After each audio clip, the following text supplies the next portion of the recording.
BNP রাষ্ট্র ক্ষমতায় গেলে কৃষকের ফসলের ন্যায্য মূল্য নিশ্চিত করা হবে, কৃষক দল নেতা। বিএনপি রাষ্ট্র ক্ষমতায় গেলে কৃষকের উৎপাদিত ফসলের ন্যায্য মূল্য নিশ্চিত করা হবে বলে আশ্বস্ত করেছেন কেন্দ্রীয় কৃষক দলের শীর্ষ নেতারা। দুপুরে ঝিনাইদহ সদরে বজ্রপাতে প্রাণ হারানো কৃষক পরিবারের মাঝে বিএনপির ভারপ্রাপ্ত চেয়ারম্যান তারেক রহমানের সহযোগিতা পৌঁছে দিয়ে সাংবাদিকদের এক প্রশ্নের জবাবে কেন্দ্রীয় সভাপতি হাসান জাফির তুহিন ও সাধারণ সম্পাদক শহীদুল ইসলাম বাবুল এ আশ্বস্ত করেন। নেতৃবৃন্দ বলেন, বিএনপি ক্ষমতায় গেলে দেশের সব ইউনিয়ন বিক্রয় কেন্দ্র স্থাপন করা হবে, যেখানে মনিটরিং এর মাধ্যমে কৃষক তাদের পণ্য বিক্রি করতে পারবে। সহায়তা চেক প্রদান অনুষ্ঠানে উপস্থিত ছিলেন কেন্দ্রীয় কৃষক দলের সিনিয়র যুগ্ম সাধারণ সম্পাদক টি.এস. আইয়ুব, জেলা বিএনপির সভাপতি অ্যাডভোকেট এম এ মজিদ, সহ সভাপতি মুন্সি কামাল আজাদ পান্নু, আনোয়ারুল ইসলাম বাদশাহ, জেলা কৃষক দলের আহ্বায়ক ওসমান আলী বিশ্বাস সহ অন্যান্যরা।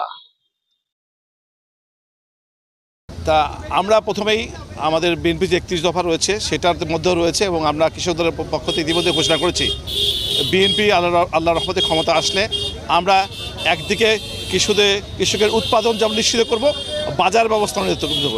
প্রতিটি ইউনিয়নে আমরা ক্রয় কেন্দ্র স্থাপন করে কৃষকের যে পণ্য তার মূল্য নিশ্চিত করব আমরা। আর আরেকটি বার বলেছেন আমাদের যে কৃষি প্রণোদনা, ইতিমধ্যে বিএনপি ঘোষণা করেছে যে তারা বিএনপি ক্ষমতায় গেলে এই প্রণোদনা কয়েক গুণ বৃদ্ধি করবে এবং এটি যেন কোনোভাবে যেন এখানে দুর্নীতি না হয়।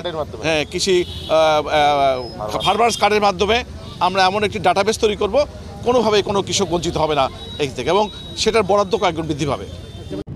চিরকালই কৃষকেরা অবহেলিত, কৃষকদের দুঃখ যেখানে, দুর্দশা যেখানে, কৃষকদের বিপদ যেখানে, সেখানে আমাদের দল আছে, আমাদের নেতা আছে। তিনি শুধু লন্ডন থেকে তিনি অবজার্ভ করেছেন, দেখেছেন যে এখানে সারা বাংলাদেশেই এই বজ্রপাতে কৃষকের মৃত্যু হচ্ছে। তিনি সেই খবর পেয়ে আমাদেরকে নির্দেশ দিয়েছেন যে তোমরা তাদের কাছে যাও, আমার বার্তা পৌঁছে দাও, আমার সহানুভূতি পৌঁছে দাও। বক্তব্য হলো পরিষ্কার যে বাংলাদেশের কৃষক বান্ধব দল হয়েছে বিএনপি। এটা বারবার প্রমাণিত হয়েছে। আগামীতে আমরা যদি ক্ষমতায় যেতে পারি, ইনশাল্লাহ কৃষকের ন্যায্য মূল্য নিশ্চিত করবার জন্যে বা কৃষকের সুখে দুঃখে সব কিছুর সাথে আমরা আমাদের সর্বাত্মক, আমাদের সরকার যদি আমরা নির্বাচিত আমরা চেষ্টা করব। ধন্যবাদ।